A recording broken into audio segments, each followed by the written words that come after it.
Your country needs you. I'm Canadian.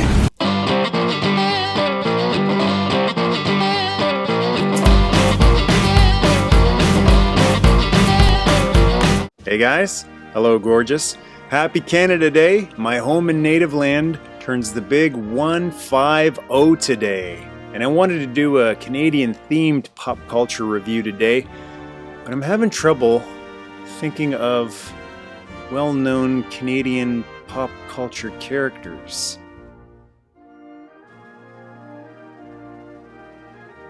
There's gotta be one out there.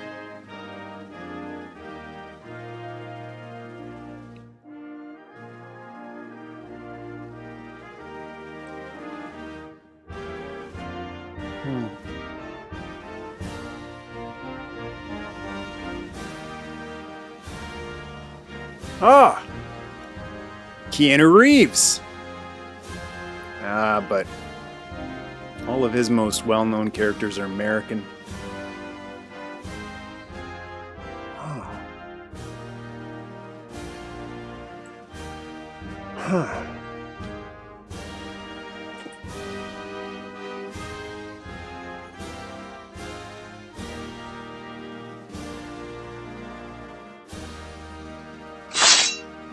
How could I forget everybody's favorite Canucklehead mutant?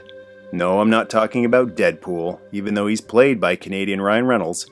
I'm talking about Wolverine, played by Australian Hugh Jackman.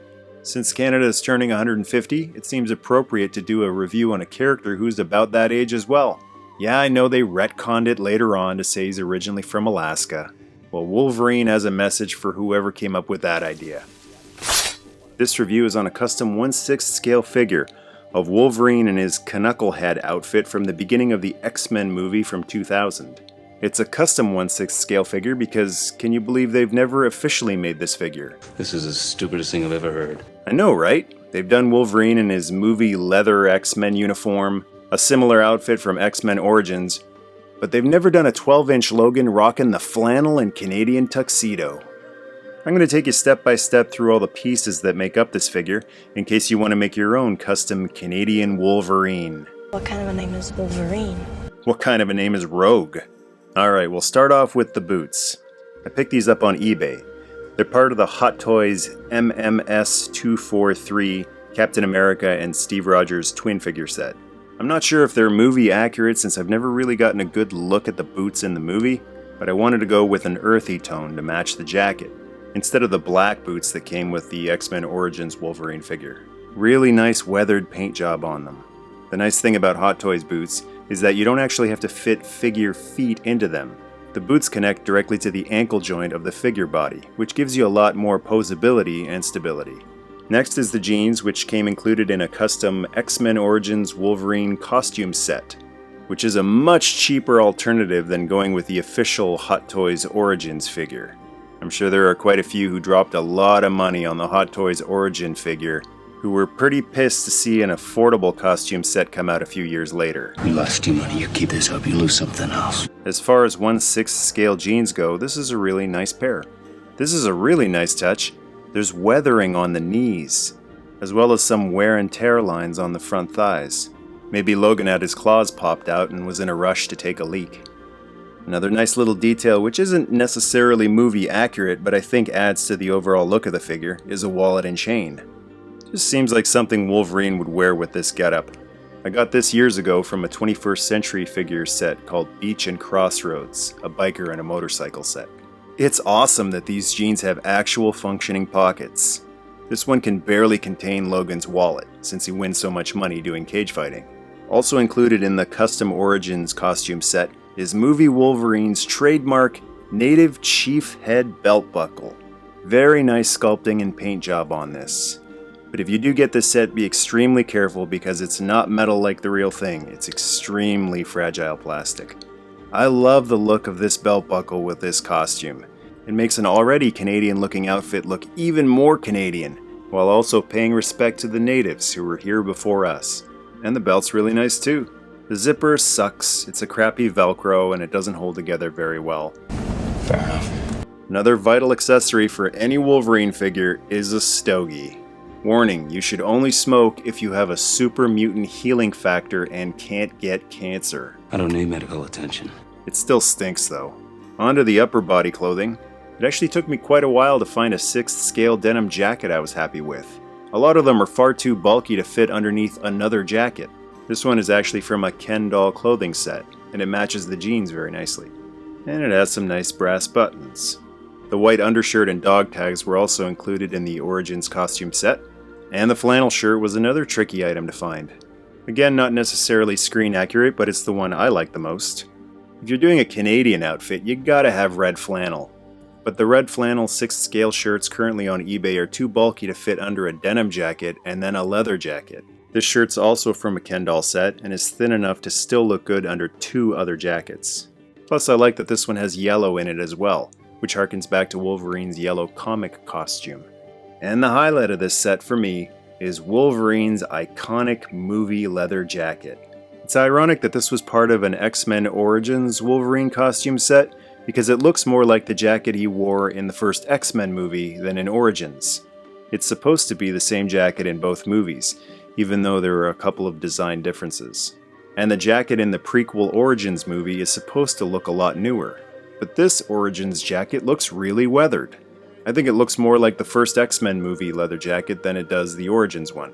One little detail though, if you want it to be totally screen accurate, you'd have to take off this top stripe right here, since it's missing in the movie. In theory, it shouldn't be that hard with an X-Acto knife. I got better things to do. Yeah, me too. It doesn't bother me, plus I'd probably totally screw up the jacket trying to do it anyway. There's so many nice little details in this jacket. The stitching, the lighter tan accents, the stitched designs on the shoulders and the forearms, the zippers with the little leather tassels hanging off of them, the pockets with zippers. Really a highlight of the costume for me. And last but certainly not least, the head. With the exception of a really toyish looking Metacom figure, I've never seen an official or unofficial 6th scale Wolverine head from the first X-Men movie. There's a couple from every other movie. There's an Origins head, or a Screaming Origins head. There's a couple from Days of Future Past, there's one from The Wolverine, and even a couple from Logan, but nothing from the original Bryan Singer film. So if you want to make a custom Canuckle head movie Wolverine, you're going to have to go through all of the existing heads and Pick one. And how do you find all of these heads? The traditional way. Look.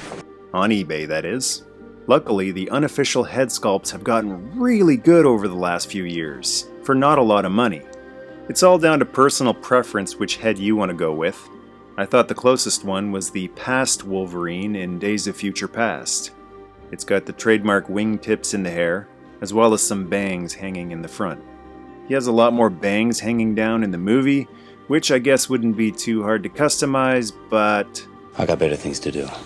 these custom head sculpts look great in full lighting, but where they really come to life is in dramatic lighting. This is how we usually see these actors in the movies, dramatically lit. So when we add a little bit of stark lighting to these 6th scale sculpts, especially one as intense as Wolverine, the result you could say is uncanny. It is really amazing how lifelike this thing looks.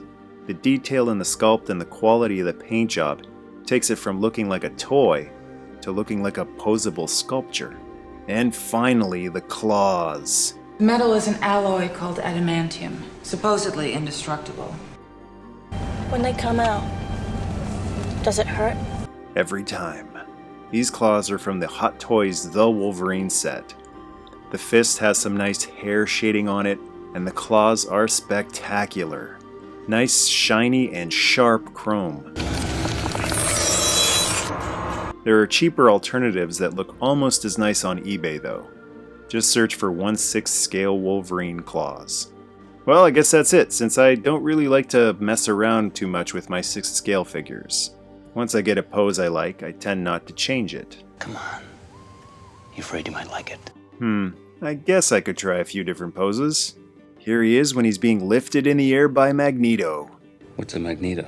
A very powerful mutant who believes a war is brewing between mutants and the rest of humanity. Oh, I forgot to mention what body I used. It's a spare Hot Toys The Wolverine body. But again, there are cheaper replicas of that body on eBay. I don't think it's quite as muscular as Hugh Jackman was in the movies, but the important thing to remember about 6th scale figures is that the body has to be a little on the thinner side to look proportionately correct with all of the clothes on. That's one thing people might not realize about Barbie dolls. Barbie's always getting so much slack for being too thin, but the reason the doll is so thin is that the proportions will look correct when the clothes are on it, since 6th scale clothing is much bulkier than real life sized clothing. One of the drawbacks to this costume is that the jacket does hinder some of the posability. It's pretty thick and doesn't allow the elbows to bend all the way, and you'll have even less range if the denim and flannel shirts have full sleeves on them. I cut the sleeves off of the denim jacket and the flannel shirt just to give him a little more range in his shoulders and elbows. There have been a lot of official 6th scale Wolverine figures over the years, but this custom piece is still one of my favorites. Ladies and gentlemen, tonight's winner and still king of the cage, the Wolverine. So that's my custom 1/6 scale Canadian Wolverine figure.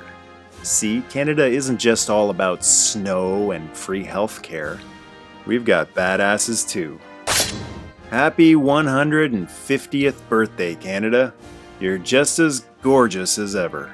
Leave a comment below, share if you like the video, and to join the tribe, hit subscribe. Canada must stay.